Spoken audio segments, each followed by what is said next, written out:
What's up, meta nerds? This video is all about the Aiwha, the flying mounts used by the Kaminoans.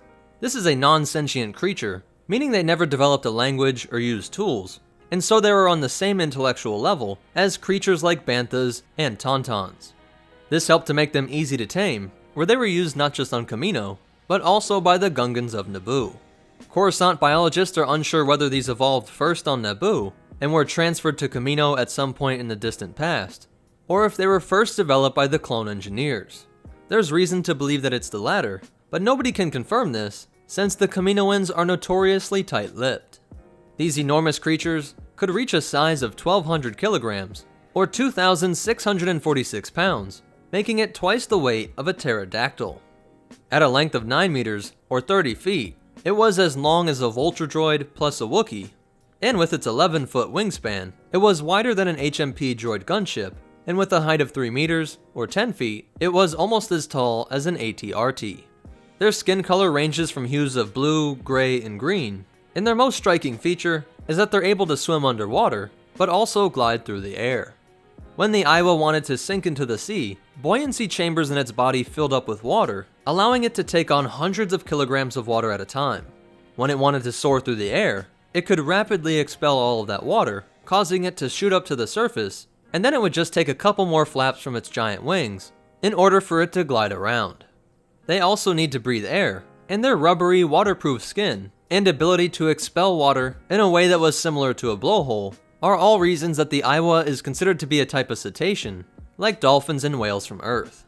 And like some of the water-bound mammals from our world, the Aiwha could use sound to navigate, where their high-pitched whistling noises worked as sonar for underwater navigation and as a form of radar when flying through the rainy skies of Kamino.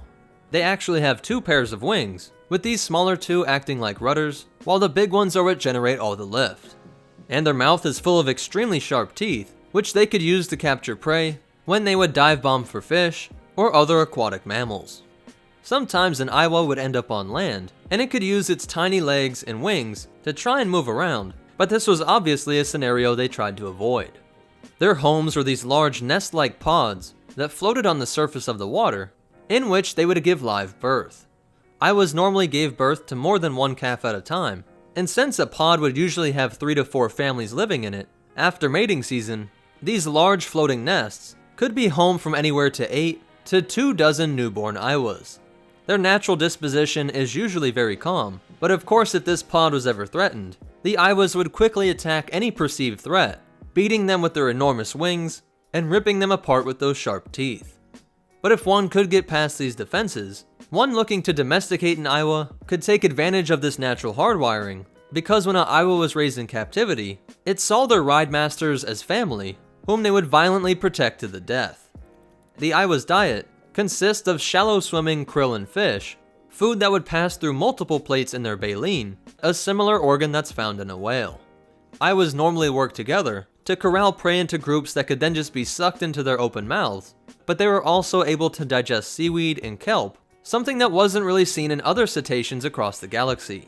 Like I mentioned earlier, the origin of this species is a bit unclear, but the evidence for the case that they were cloned by the Kaminoans is that although similar in almost every other way, the Kaminoan Aiwha is immune to electrical shock, and though it usually prefers to go underwater during storms, they can sometimes survive a direct hit from lightning.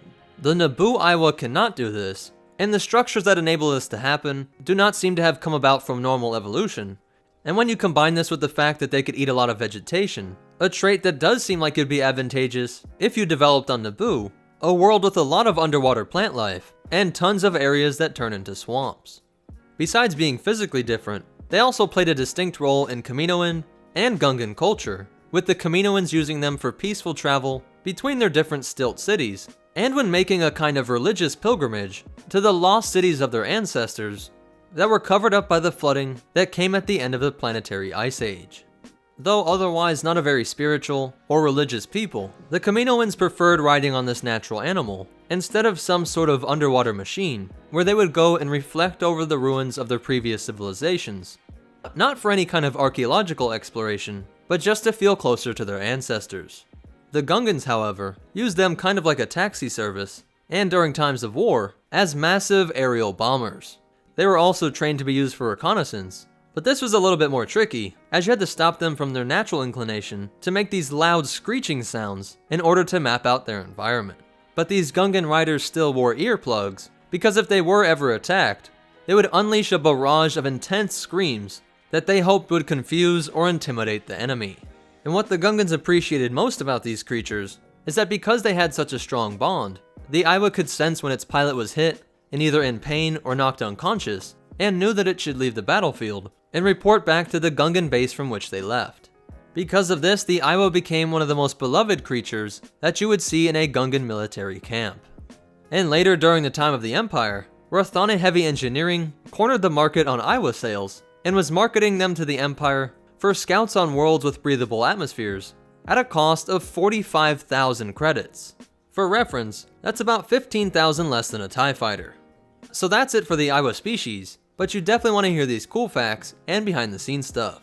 The word Aiwha is a contraction of the words air whale, and they are actually called air whales in the Star Wars Empire at War Forces of Corruption game manual.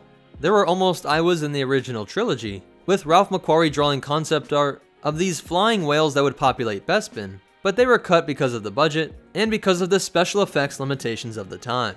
And then they got a second chance to be in Return of the Jedi, as Jabba's palace was going to be on a world called Seismon, and his enormous sail barge was going to be on the back of one of these creatures.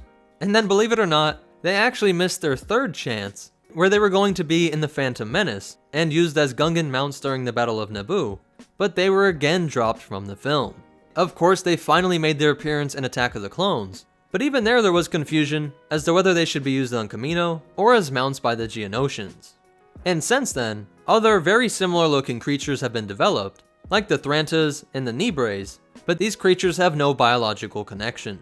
So that's it for the Aiwha species, but most important of all, remember, one man's bomber is another man's vehicle for religious experience, and the Force will be with you, always.